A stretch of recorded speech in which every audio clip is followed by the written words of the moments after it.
안녕하세요. 어린이집 선생으로 일하는 40대 여자입니다. 저는 아이들을 진심으로 좋아하는 마음에 이 일에 종사하기 시작했어요. 그렇게 어린이집에서 일하며 제겐 정말 많은 일들이 생겼었죠. 물론 좋은 일들도 많았지만 모든 일이 의례 그렇듯 나쁜 일들도 많았는데요. 수많은 일을 겪고 많은 사람을 만나던 중 유독 제 인생에 강렬한 기억을 심어준 사람이 있었습니다. 그 잊지 못할 사람과의 에피소드에 대해 말해보고자 이렇게 사연을 보내게 됐어요. 저는 남동생이 둘인 집안의 장녀랍니다. 동생들은 저보다 5살, 7살이 어린 조금 늦둥이들이었죠. 그래서 전 어릴 때부터 동생들을 돌보는 일에 익숙했습니다. 엄마, 유민이 제가 업어줄게요. 우리 지윤이가? 그래 줄래? 고마워. 제 동생인데 당연히 제가 예뻐해줘야죠. 엄마, 재민이 또 응아했어요. 기저귀 제가 갈아줄게요. 아유, 아니야, 지훈아. 그건 엄마가 할게. 아니에요. 엄마 지금 유민이 챙기느라 바쁘시잖아요. 저 기저귀 잘 갈아요. 저만 믿으세요. 엄마를 돕고 싶은 마음도 있었지만 저는 정말 동생들을 예뻐했습니다. 그래서 엄마를 흉내내며 어린 나이에 동생들을 포대기에 싸서 등에 업어주기도 하고 분유도 타주고 기저귀도 갈아주는 등 정말 열심히 동생들을 돌봤어요. 엄마도 엄마지만 아빠 또한 우리 딸 덕에 아빠가 너무 든든하다며 제게 많이 고마워해 주셨죠. 그런 동생들이 유치원에 들어가고 초등학교에 들어간 뒤에도 전 항상 동생들을 잘 챙겨줬습니다. 그렇게 자라다 보니 저는 제가 동생들뿐 아니라 애들 자체를 좋아한다는 걸 알게 됐어요. 그렇다고 제가 처음부터 어린이집 선생으로 일했던 건 아니었습니다. 아, 난 진짜 컴퓨터로 엑셀 보면서 숫자 다루는 일은 안 맞는 것 같아. 물론 세상에 안 힘든 일이 어디 있겠냐만 안 맞는 일은 있을 수 있잖아. 정 그렇게 안 맞는 것 같으면 일찌감치 새로운 길을 찾아보는 것도 좋지 않을까? 옛날하고는 다르게 요즘엔 꼭 한 곳에 정착해야 살아남을 수 있는 것도 아니잖아. 저는 원래 대학을 졸업한 후 일반 직장을 다녔어요. 그런데 유독 그 일이 제 적성에 안 맞는 것 같더라고요. 그렇게 스트레스를 받으며 일하던 때 저는 친구의 조언으로 다른 길을 찾아보게 됐습니다. 그때 유독 제가 아이들을 좋아했다는 것이 생각나 어린이집 교사로서의 길을 준비하고 결국 이 길에 들어서게 된 거예요. 이쪽 길을 선택한 건 솔직히 벌이가 많진 않지만 정말로 적성에 맞는 일을 하고 싶었기 때문이었죠. 적성에 안 맞는 일이 제게 얼마나 스트레스를 주는지 이미 겪어봤으니까요. 그렇게 시작하게 된 어린이집 선생 일은 기대 이상으로 보람차고 즐겁더군요. 선생님, 저 선생님 그려봤어요. 어머, 고마워. 여기 살색으로 그린 게 선생님이지? 너무 예쁘다. 아니요, 그 옆에 빨간색으로 그린 건데요. 아, 그래? 고마워. 그래도 예쁘다. 아이들의 엉뚱한 사고나 상상력에 때론 당황하기도 했지만 아이들의 눈높이에 맞춰 생각하다 보면 또 나름 이해가 가고 재밌는 부분도 많더라고요. 그리고 아이들도 아이들이지만 좋으신 학부모님들 덕분에 힘을 얻기도 하고 감동을 받기도 했던 순간들도 많았죠. 선생님, 요새 목이 안 좋아 보이시더라고요. 이거 배도라지 즙인데요. 좀 챙겨 드시라고 가지고 왔어요. 어머, 아니에요, 어머님. 저 괜찮아요. 그냥 받아주세요. 평소에 저희 애 잘 챙겨주시는 선생님께 뭐라도 해드리고 싶었거든요. 항상 감사해요, 선생님. 한 번은 제가 오래도록 목이 상했던 적이 있었는데 한 어머님이 제게 배도라지 즙을 선물해 주시더군요. 그때 그 선물도 감사했지만 더욱 제 가슴을 뭉클하게 했던 건 평소 제 고생을 알아주셨다는 부분이었죠. 이 어머님 말고도 간혹 다른 학부모님도 제게 선물을 해주곤 하셨는데 나중엔 저도 감사한 마음에 그런 학부모님들께 답례를 해드리려 많이 노력했습니다. 이런 선물 말고도 그저 학부모님들의 한마디가 제게 큰 힘이 되어주는 경우도 많았어요. 선생님, 오늘도 저희 애 잘 부탁드려요. 애가 선생님을 만나고 전보다 웃음도 많고 많이 밝아졌어요. 느린 줄 알았던 말도 요새 잘하는 걸 보니까 선생님께 너무 감사하더라고요. 선생님을 만난 건 저랑 저희 애한테 큰 복이었던 것 같아요. 선생님, 어제 저희 애가 집에 와서 그렇게 선생님 칭찬을 하더라고요. 선생님은 노래도 잘하시고 상냥하시다면서요. 평소에도 저희 애한테 잘해주시니까 애가 그런 칭찬을 한 거겠죠. 저희 애한테 좋은 영향 끼쳐주셔서 정말 감사해요. 제 노력을 알아주며 감사하다는 인사를 해주시던 학부모님들의 말씀 한마디 한마디가 이 일을 하는 좋은 원동력이 되어 주었습니다. 또 한 번은 어린이집 졸업식 날 학부모님들이 제게 비밀로 하고 깜짝 파티를 해주신 적도 있었어요. 그땐 정말 너무 감동해서 눈물이 줄줄 나더라고요. 이렇게 좋은 분들을 많이 만난 덕에 제 어린이집 선생으로서의 인생은 많이 행복했습니다. 물론 이것도 결국 직업이니 생각했던 것보다 힘든 일도 많긴 많았어요. 그리고 대부분 그런 일들 또한 안타깝게도 학부모님들에 의한 일들이었죠. 애들이야 절 힘들게 한다고 한들 알고 그러는 게 아니니 사랑으로 타이르고 감싸줄 수 있었는데 학부모님들은 아니었으니까요. 하루는 감기 걸린 아이가 마스크를 쓰고 등원했길래 전 당연히 그 아이를 데려다 주신 아버님이 약도 챙겨 오셨을 거라 생각했습니다. 그런데 그 아이 아버님이 당연한 듯 이렇게 말하시더라고요. 오늘 아침부터 감기균이 있던 애 약을 어디서 사왔겠어요? 저랑 집사람은 출근 때문에 바쁘니까 이따 선생님이 저희 애 좀 병원에 데려다 주시고 약도 좀 타다 주세요. 죄송하지만 아버님, 제가 이 아이 한 명만 돌보고 있는 게 아닌지라 어린이집을 비우긴 어려워서요.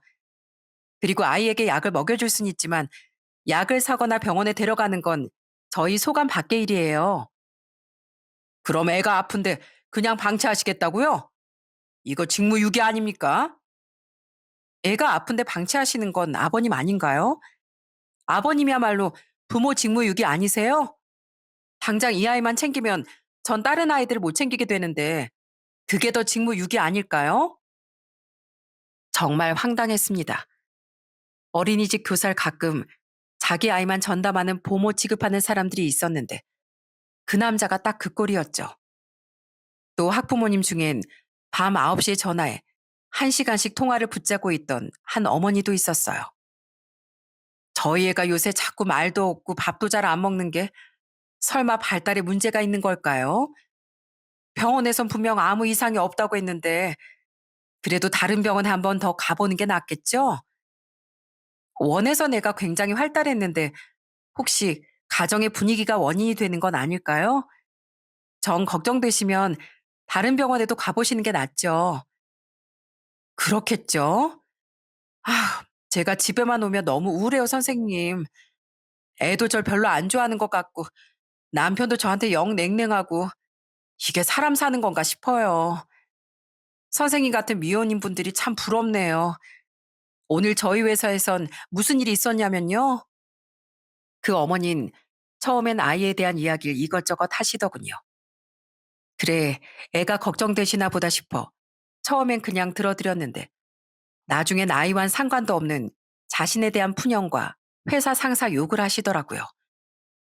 다시 말씀드리지만 전화가 걸려온 시간은 밤 9시였습니다. 솔직히 선생 입장에서 학부모를 대하는 건 조심스러운 일이니 그날은 대충 참고 들어드렸어요. 하지만 그런 일이 이틀이나 반복되자 저는 정중히 말씀드렸죠. 어머님, 죄송한데 이 시간에 자꾸 전화하시는 거 좀 불편합니다. 저도 어머님이 제 친구라고 생각하면 들어드리고 싶지만 엄연히 저희는 일적인 관계로 만난 사이고 제게도 사생활이 있어서요. 그리고 앞으로도 아이에 대한 급한 이야기가 아니면 업무 시간에 말해주시면 감사할 것 같아요. 우울증이 좀 있는 분이신가 싶어 병원 치료도 권해드리고 이야기도 들어드릴 만큼 들어드렸다고 생각했어요. 그런데 좋게 좋게 말한 제 이야기가 기분 나빴는지 다음날 그 여잔 어린이집에 찾아와 원장님께 이런 항의를 하더라고요. 저희의 담임교사 좀 바꿔주세요. 학부모 상담을 업무 외 일이라고 말하는 싹바가지 없는 교사가 어디 있답니까? 안 바꿔주면 저 이거 동네 엄마들한테 다 소문낼 거예요. 그런 말도 안 되는 욕을 다행히 상식적이던 원장님이 잘 설득하려 하시긴 했지만 그 여잔 막무가내더군요. 결국 그 여잔 자처해서 어린이집을 옮겼는데 마지막 순간까지 절 그렇게 노려보더라고요. 또 어느 학부모들은 어머니 아버지 두 사람 모두 무례하기 짝이 없는 사람들도 있었어요. 저 어머님 아버님 지금 아이들 낮잠 시간이어서 좀 정숙해 주시면 감사하겠습니다. 애들이 지금 깨면 곤란해서요. 여보, 우리 현지 너무 귀엽지 않아? 집에서 보는 거랑 여기서 보는 거랑 완전 다른 것 같아. 얼른 사진 더 찍어. 그리고 선생님, 애들이 깨면 다시 재우시면 되는 거 아니에요? 저희가 선생님 신경 쓰느라 저희의 사진도 못 찍고 좀 떠들지도 못해요? 저흰 학부모예요. 그쪽한테 돈 주는 엄연한 갑이라고요. 애들이 깨면 재우고 달래는 게 선생님 일이지. 그걸 왜 우리한테 조심하라고 해요? 그 학부모들은 함께 휴가를 쓴 김에 어린이집에 맡긴 자신들의 애를 구경하러 왔다더군요. 하필 애들의 낮잠 시간에 들이닥친 그들은 조용히도 하지 않고 자신들의 애 옆에 눕고 앉아 사진을 찰칵찰칵 찍으며 와하하 까르르 아주 난리가 났더라고요. 그리고선 제가 말렸더니 말본새가 저랬던 겁니다. 물론 제가 여기 적은 것들은 특히나 심했던 학부모들의 이야기긴 하지만 이 외에도 크고 작은 문제를 일으키던 학부모들이 한 번씩 있었어요. 그렇다고 그런 사람들 하나하나에 다 화를 내고 따지며 대응하자니 이 업계에선 너무 조심스러운 부분이고 그렇게 일일이 일을 크게 만들면 저도 일하기가 어려워져 대부분은 속으로 사귀고 넘겼습니다. 그래도 그 힘든 시간들을 버틸 수 있었던 건 제가 진심으로 아이들을 좋아했기 때문이었어요. 또 극성 학부모님들과는 다르게 선생님들의 고생을 알아주고 진심으로 대해주는 좋은 학부모님들도 많아 위로받고 보람도 느끼며 이 일을 계속했던 거죠. 그렇게 일을 하며 살던 전 나이 31에 결혼을 했습니다. 어서 와라, 어서 와. 밖에 춥지? 감기 들겠다. 얼른 들어와라, 아가. 아버지, 저도 왔는데 전 안 보이세요? 너야 뭐 한참 있다 들어온다고 한들 감기 같은 게 걸리겠냐? 또 걸리면 그냥 걸리면 되는 거지. 너랑 연약한 새아가랑 같어? 아버지 며느리 안 생기셨으면 아쉬워서 어쩔 뻔하셨대요. 맨날 며느리만 보면 아들들은 뒷전이시죠?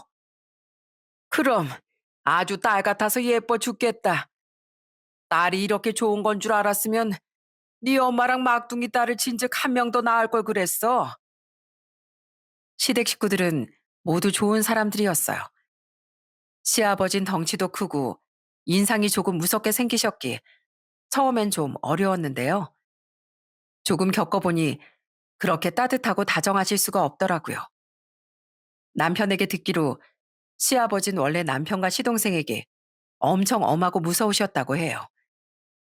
그런데 딸이 없던 시댁에 며느리인 제가 들어가니 시아버진 완전히 며느리 사랑이 끔찍해지셨던 거죠.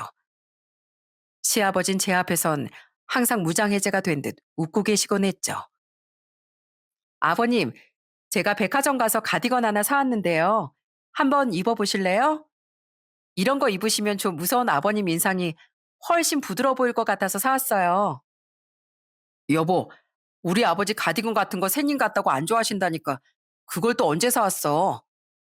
아, 내가 가디건을 왜 안 좋아해? 나 가디건 좋아한다. 어디 한번 입어볼까? 아유, 이렇게 편하고 부드러울 수가 없구나. 역시 우리 며느리가 최고야. 고맙구나, 아가. 아버지, 정말 저희 아버지 맞으세요? 아버지 탈을 쓴 다른 분 아니고요? 진짜 보는 아들 너무 서럽네요. 이렇게 제 말이면 뭐든 다 좋다, 최고다 해주시는 시아버지가 전 정말 좋았습니다. 진짜 저희 친정 아빠만큼요. 시어머니도 제게 잘해주신 건 마찬가지였어요. 딸이 없으셨던 시어머니는 딸과 함께 쇼핑을 하거나 수다를 떨며 커피에 케이크를 먹어보는 일상을 꿈꾸셨다더군요. 그거야 뭐가 어렵겠습니까? 전 흔쾌한 마음으로 아예 데이트 코스를 짜서 한 번씩 시어머니와 둘이 여자들끼리 데이트를 했었는데 시어머닌 그게 또 그렇게 좋으셨나 보더라고요. 제가 시댁에만 가면 제 옆에서 시시콜콜한 일상 이야기, 간혹 시아버지 흉도 보며 제 입에 직접 깎으신 과일을 넣어주시는데 진짜 절 딸처럼 대해주시는 모습에 감사할 따름이었습니다.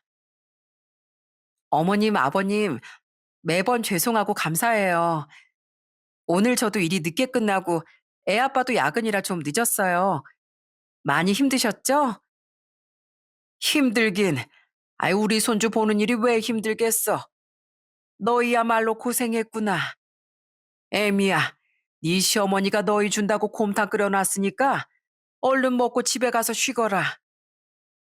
그래, 애미야. 설거지도 절대 할 것도 없어. 얼른 먹기만 하고 가. 또 제가 아들을 낳았을 땐 일찌감치 은퇴하셨던 두 분이 저희 어린 아들도 잘 봐주셨기에 저는 출산 1년 뒤엔 복직도 할 수 있었습니다. 저희 친정 부모님께선 지방에 살고 계셨기에 애들을 봐주실 수 없었죠. 어린이집 선생인 제가 일을 하기 위해 시부모님께 아이를 부탁드린다는 게 아이러니했지만 요즘 시대에 맞벌이는 선택이 아닌 필수가 되어갔으니 어쩔 수가 없었어요.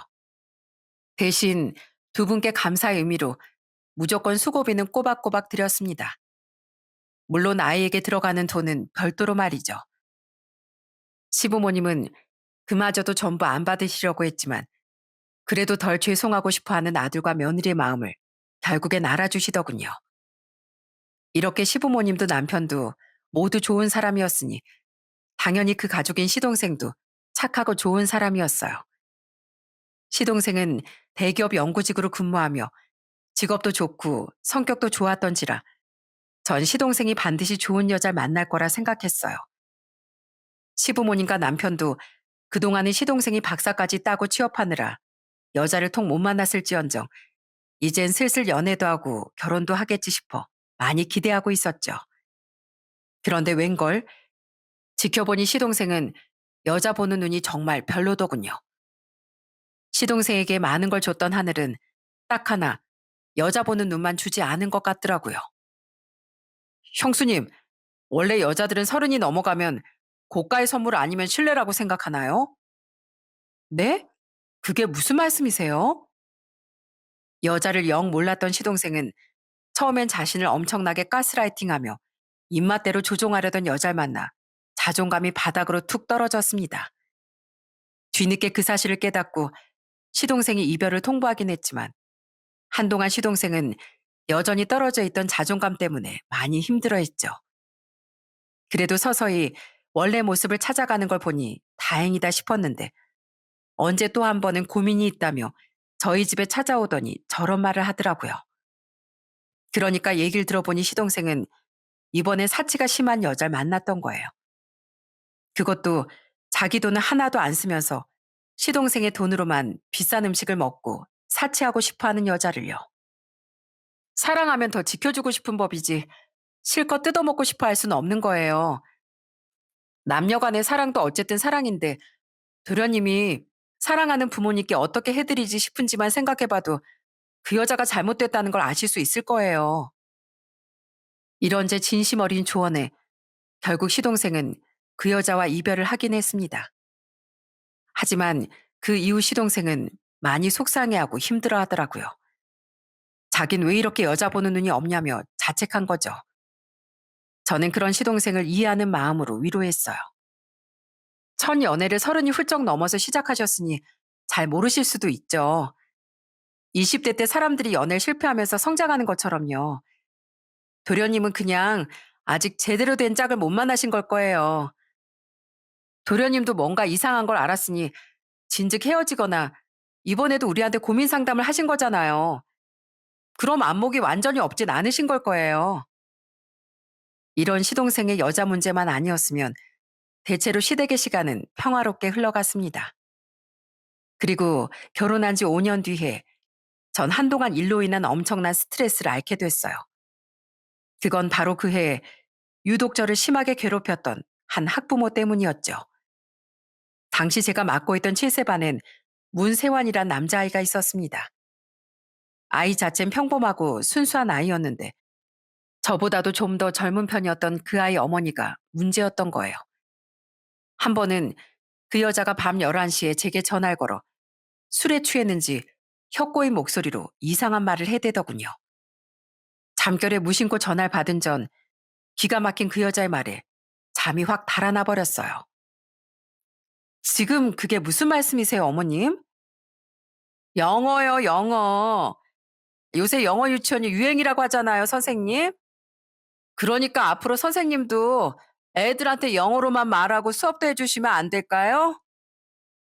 저희 어린이집은 유치원도 아니고 영어 유치원은 더더욱 아니니 어려운 말씀인 것 같네요. 게다가 지금 이 시간이 전화로 이런 이야기를 나누기에 적절한 시간도 아닌 것 같고요. 세환이 어머님, 이만 끊겠습니다. 자다가 봉창 두드리는 소리도 아니고 정말 황당하고 짜증이 났습니다. 딱 들어도 주위까지 시끌시끌한 것이 밖에서 술을 먹다 그런 생각을 한 모양인데 뭐 이런 예의 없는 학부모가 있나 싶었어요. 솔직히 그 여자에 대해선 원래부터 인식이 좋지 않아 더더욱 말이죠. 그리고 다음날 그 여잔 아이를 맡기러 오며 대뜸 제게 시비를 걸더군요. 이보세요. 학부모가 의견을 제시했으면 고민하는 척이라도 해봐야지. 왜 이렇게 선생이라는 사람이 건방져요? 저 어제 진짜 기분 상했거든요. 선생님 혹시 영어에 자신이 없으세요? 요새 뭐 개나 소나 어린이집 교사한다던데 뭐 고졸이신가? 고졸 선생님들 중에서도 좋은 분들 많고 그게 어머니께 비하당할 일은 아닌 것 같습니다. 게다가 전 엄연히 4년제 대학교 나왔고 영어에 자신이 있느냐 아니냐는 별개 문제예요. 그렇게 영어가 중요하다고 생각하셨으면 애초에 영어 유치원을 보내지 그러셨어요. 그걸 지금 말이라고 해요?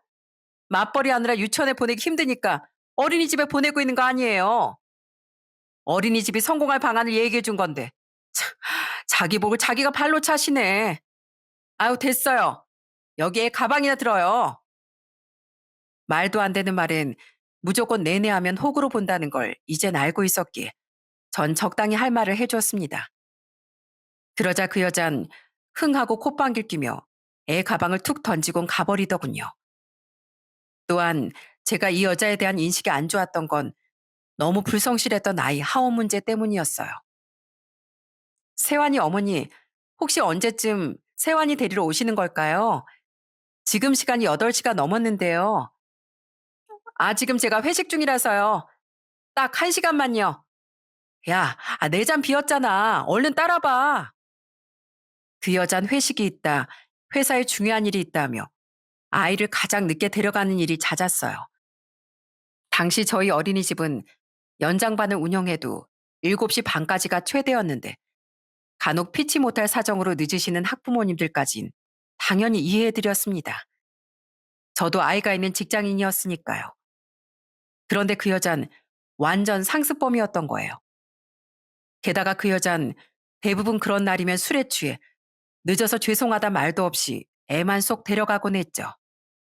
한 번은 10시가 넘어서야 비틀대며 왔길래 너무 화가 나서 제가 화를 냈었거든요. 그러자 그 여잔 적반하장으로 아주 난리를 치더라고요. 그럼 회식 있는데 어쩌라고요? 그놈의 회식은 맨날 하시는 건가요? 어린이집도 운영 시간이라는 게 있잖아요. 서로 선은 지켜주셔야지. 한두 번도 아니고 이게 뭐예요? 다른 선생님들도 어머니 때문에 너무 힘들어하세요. 그럼 애만 밖에 두고 문 닫던가. 괜히 자기가 기다려놓고 나한테 난리예요. 세환이 어머니, 그게 지금 애가 듣는데 하실 소린가요? 아유, 몰라요, 몰라. 아, 속 안 좋아. 저 갈 거예요. 진짜 미치고 팔딱 뛸 노릇이더군요. 물론 맨날 저만 늦게까지 남아있던 건 아니고 원장님이나 다른 선생님들이 그 여자 상대해야 할 때도 있었는데 다들 그 여자라면 혀를 내둘렀습니다. 그 여자와 번갈아가며 애를 등하원시켰던 아이 아버님은 멀쩡한 사람이었어요. 자기 아내 일로 매번 저와 선생님들께 사과라고 최대한 자신이 오려고 노력하던 분이었죠. 진짜 저런 멀쩡한 사람이 어쩌다 저런 여자를 만났나 싶더라고요. 이 외에도 그 여자의 만행은 다양했습니다. 애가 모기에 물린 걸 어린이집에서 잘못 관리한 탓이라고 난리를 치질 않나. 애가 집에서 반찬 투정하는 게 다 담임인 저 때문이라며 반성문을 쓰라질 않나. 나중엔 자신의 애가 어떻게 지내는지 알아야겠으니 어린이집에 개인적으로 CCTV 같은 홈캠을 달겠다고까지 했어요. 정말 저 그 여자 때문에 신경성 장염과 위염을 달고 살았죠.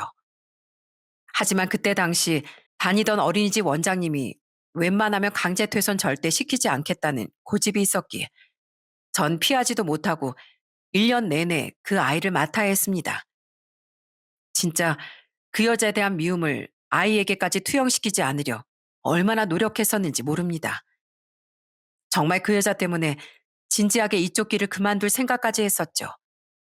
그리고 그 아이가 이듬해 초등학교에 입학하기 위해 완전히 어린이집을 졸업했을 때 저는 만세를 불렀습니다. 축하한다, 에미야. 그동안 정말 고생 많았어.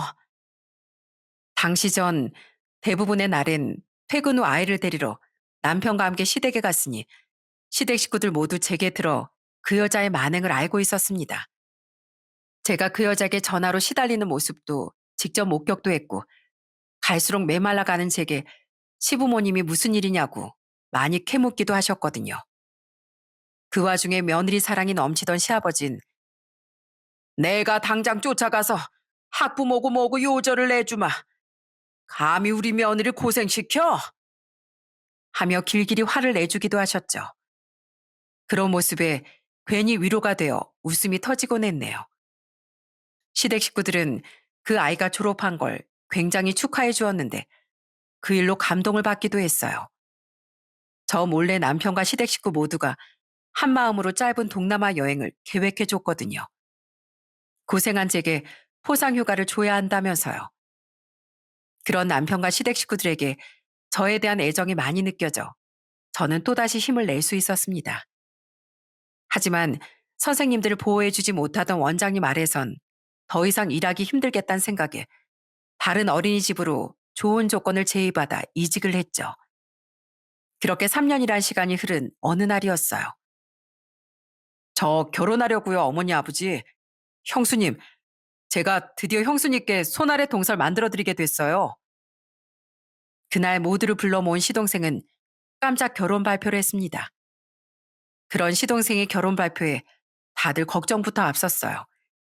시동생의 여자 보는 눈을 알았으니까요. 그런 우리의 걱정을 눈치챈 건지 시동생은 당당하게 얘기하더군요. 이번 여잔 정말 순수하고 좋은 사람이에요. 워낙 쑥스러움이 많아서 살면서 연애도 딱 한 번밖에 못 해보고 술도 맥주 한 캔밖에 못 마시는 순진한 사람이라니까요.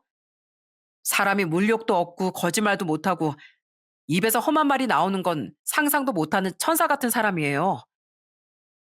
시동생이 그렇게까지 말하니 그제야 다들 안심을 했습니다. 하긴 뭐 어련히 좋은 사람이니 결혼까지 결심했구나 싶었죠. 이제야 시동생이 제대로 된 짝을 만났나 생각했어요. 그런 시동생과 결혼할 사람이 누군지 너무 궁금했지만 저와 남편은 아쉽게도 예비 동서가 시댁에 첫 인사를 온 날엔 시댁에 가보지 못했습니다. 당시 7살이던 저희 아들이 좀 아팠거든요. 대신 시부모님께 전해들으니 시동생의 말처럼 예비 동서는 참하고 얌전한 여자인 것 같더라고요. 그리고 예비 동서가 시댁에 인사를 다녀간 지 한 달 뒤쯤 우린 드디어 그토록 궁금해하던 예비 동서를 만나게 됐습니다. 바로 양가 상견례가 열렸던 거죠. 여보, 정말 갈 수 있겠어? 그냥 집에서 쉴래? 하지만 마가 낀 건지 그날은 아들이 아닌 제가 감기가 좀 심하게 걸리고 말았습니다. 열은 전날 다 가라앉았지만 기침과 콧물이 계속 나와 전 혹시 다른 사람들에게 피해를 줄까봐 상견례에 참석을 안 하려 했었어요. 하지만 저번에도 얼굴을 못 보였는데 이번에도 불참하는 건 왠지 시동생에게 미안해. 결국 전 마스크를 끼고 상견례에 참석하게 됐죠. 아이는 경기도에 사는 큰 남동생 내에 잠시 맡긴 뒤에요. 대신 시부모님과 시동생에게 마스크를 벗으면 민폐가 될 것 같으니 식사는 하지 않고 참석만 하겠다고 미리 양해를 구했어요. 어? 저 여자 어디서 많이 본 여자 같은데? 시댁 식구들과 저희 부부는 먼저 약속 장소에 도착해 예비 동서와 그 가족들을 기다렸습니다. 그리고 잠시 뒤 예비 동서와 예비 동서의 부모님이 도착해 우린 반갑게 인사를 했어요. 그런데 예비 동서의 얼굴이 어딘가 굉장히 낯이 익더라고요. 되게 낯이 익은데 어디서 봤지 하며 저는 계속 갸우뚱하고 고민했습니다. 그리고 제가 예비 동서의 얼굴을 계속 뜯어보는 사이 상견례 자리엔 화기애애한 대화가 오고 갔어요. 따님을 아주 예쁘게 키우셨습니다. 아닙니다.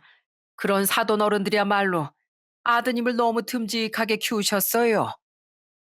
우리 아들 정도는 듬직해줘야 주와 같이 착하고 예쁜 아이를 데려올 수 있는 거 아니겠습니까? 그렇지, 주아야? 아이, 가찬이세요, 아버님. 제가 사실 연애도 많이 못 해보고 일밖에 모르고 살았어서 저번에 뵀을 때 말을 제대로 많이 못한 것 같아요. 그래서 많이 걱정했는데 예쁘게 봐주셔서 감사해요. 말을 뭐 꼭 많이 해야만 예쁘니? 말이 앞으로 친해지면 많이 하면 되지. 사돈어른, 사부인, 좋은 술도 나왔는데 한 잔씩 받으시죠. 주아야, 너도 한 잔 하겠니? 죄송해요, 아버님. 제가 술을 잘 못해서요. 대신 전 술잔에 물 따라 마실게요. 그리고 그 여자가 물이 따라져 있던 술잔을 들어올린 순간 제 눈에 그 여자의 볼에 있던 점이 확 들어왔습니다. 순간 생각이 났어요. 그 여자가 누구였는지를요. 그 여잔 바로 3년 전 마지막으로 봤던 제 어린이집 교사 인생에 심각한 회의감까지 들게 했던 최강의 진상 학부모, 바로 세환이의 모친이었던 거예요. 그 여자 못 본 새 코도 좀 높이고 눈도 앞트임을 한 것 같았습니다. 그래서 제가 한눈에 못 알아봤던 거죠. 그렇게 한번 기억이 나니 어떻게 제가 저 여자를 못 알아봤나 싶더라고요. 1년 동안 절 지겹게 괴롭혔던 얼굴이었으니까요. 그 여자 마스크를 쓰고 있던 제 정체도 모르고 계속 시댁 식구들 앞에서 세상 조신한 척, 얌전한 척을 떨어대고 있었어요. 정말 기가 막히더라고요.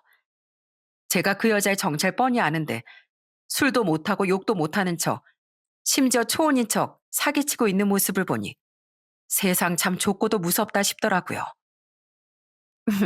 그냥 물인데도 술 맛이 나는 것 같아요. 역시 전 술이랑은 좀 안 맞나 봐요. 그러다 전 그 여자가 술잔에 담긴 물을 마시고 대타며 귀여운 척 웃는 모습에 그만 참지 못하고 박장대소를 터뜨렸습니다. 예, 애미야. 너 왜 그래? 제 웃음소리에 놀란 시부모님은 어리둥절한 표정으로 물으시더군요. 전 하도 웃어서 찔끔 나오기까지 한 눈물을 닦으며 말했어요.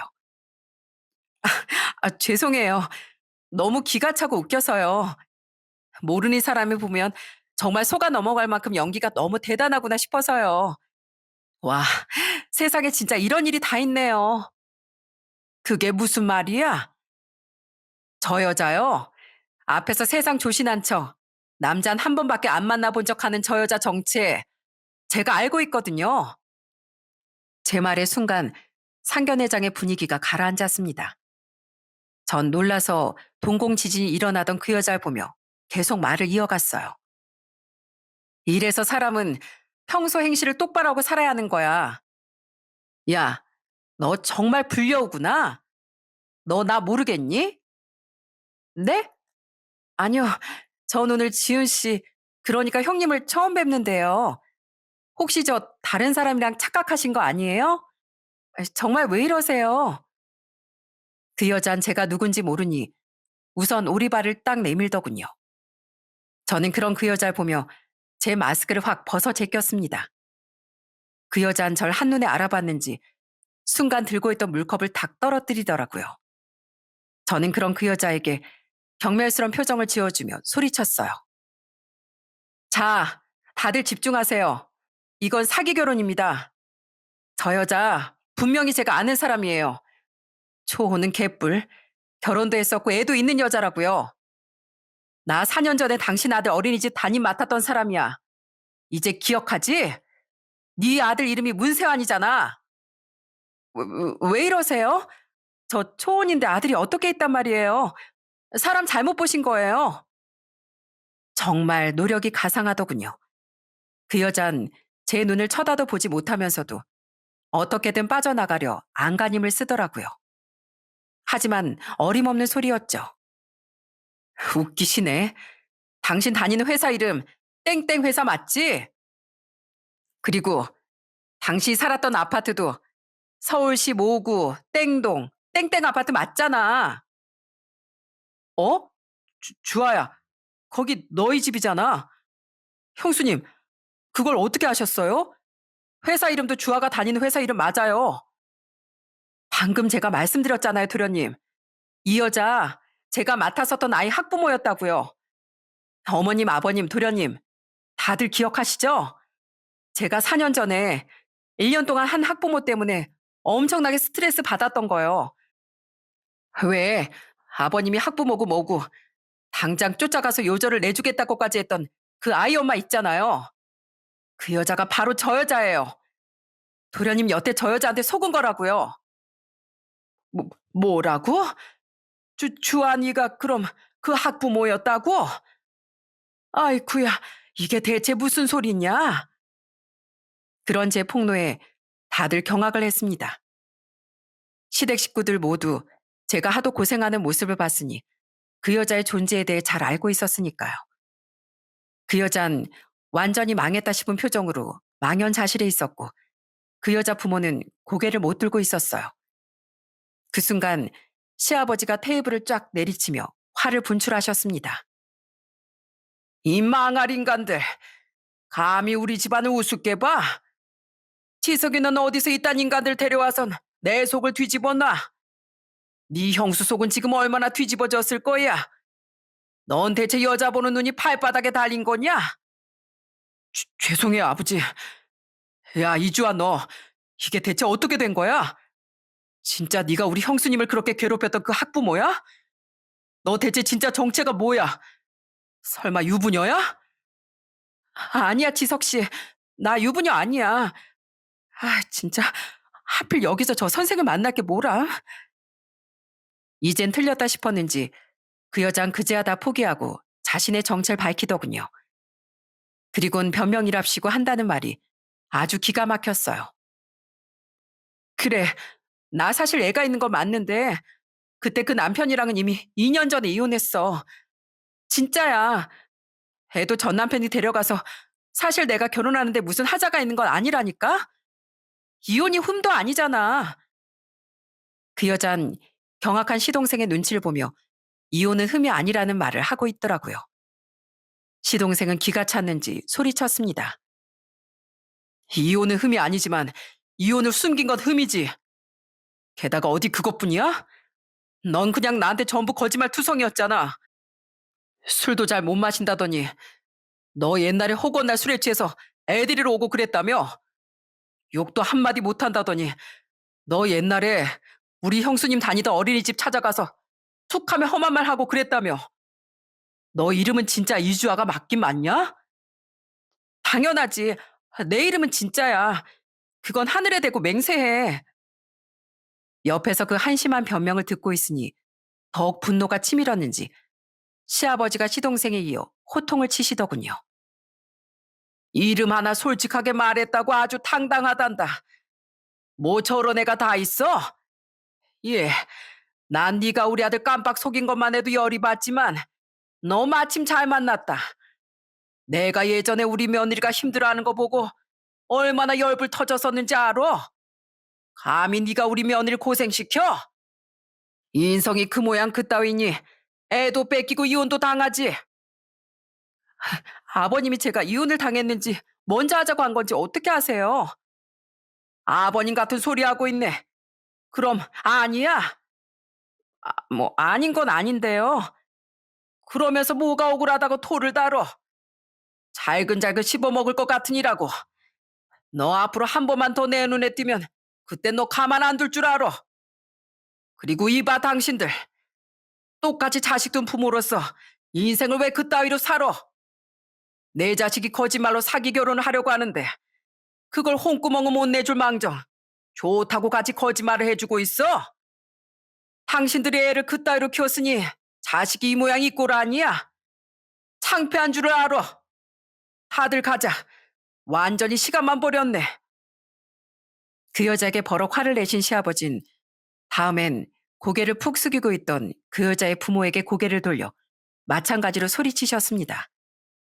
그 여자의 부모는 끝까지 고개를 들지 못했고 시어머니 시아버지를 따라 나가시며 마찬가지로 펄펄 화를 내셨죠. 그런 시부모님의 뒤를 따라 시동생은 그 여자에게 분노를 터뜨리며 나갔어요. 두 번 다신 연락하지 마, 이 사기꾼아. 와, 진짜 뭐 저런 무서운 여자가 다 있어. 지석 씨, 지석 씨. 야, 진짜 너 뭐야? 너 뭔데 갑자기 나타나서 내 인생에 회방을 놔? 그러자 그 여잔 남은 저를 향해 소리를 빽 질렀습니다. 물론 무서운 눈으로 그 여자를 노려보던 남편 덕분에 제게 다가오지 못했어요. 저는 그런 그 여자에게 마지막으로 일침을 날려준 뒤 남편과 그곳을 빠져나왔죠. 나이 먹을수록 사람이 사람다워져야지. 당신 어쩜 그렇게 역행을 하고 있어? 다른 사람 인생 안중에도 없으니 이런 사기를 칠 생각도 하고 과거에 나랑 어린이집 선생님들한테도 그렇게 함부로 한 거겠지. 다른 거 다 떠나서 당신은 진짜 엄마 자격도 없는 사람이야. 어린이집 선생들을 쥐잡듯이 무시하고 잡아댈 줄 알았지. 정작 당신 자기 아들은 방치했었지? 지금도 자기만 잘 살겠다고 아들이란 존재 완전히 지워버렸잖아. 그런 당신이 이혼했다니 당신 아들에게도 그 멀쩡했던 당신 전 남편한테도 정말 잘된 일이네. 너 말 다 했어? 아직 남았어. 제발 이번 일을 본보기 삼아서 앞으로는 좀 똑바로 살길 바래. 앞으로도 남 괴롭히고 사기치고 살다가 더 큰 봉변 당하기 전에 이 사회 아가. 그렇게 속 시원히 말을 내지르고 나오는 제 뒤로 엉엉 우는 그 여자의 울음소리와 그러게 애초에 우리가 이건 아닌 것 같다고 했지 하고 신경질을 내던 그 여자 모친의 목소리가 들려왔습니다. 참 한심한 가족이었죠. 그날 우린 우선 다 같이 시댁으로 향했어요. 제가 정말 여자 보는 눈이 없나 봐요. 죄송해요. 어머니, 아버지, 형수님, 형. 미안해. 시동생은 자긴 정말 그 여자의 정체를 상상도 못했다며 무릎을 꿇고 가족에게 사과하더군요. 시아버진 정신 똑바로 안 차리고 살 거냐며 크게 화를 내신 반면 저와 남편 그리고 시어머니는 시동생이 불쌍해 감싸줬어요. 작정하고 속이는데 장사 있나요, 아버님? 지금 제일 속상한 건 도련님일 텐데 너무 뭐라고 하지 말고 위로 좀 해주세요. 도련님, 많이 속상하시죠? 사람이 내가 여자 보는 눈이 없다 싶으면 그만큼 조심을 했어야지.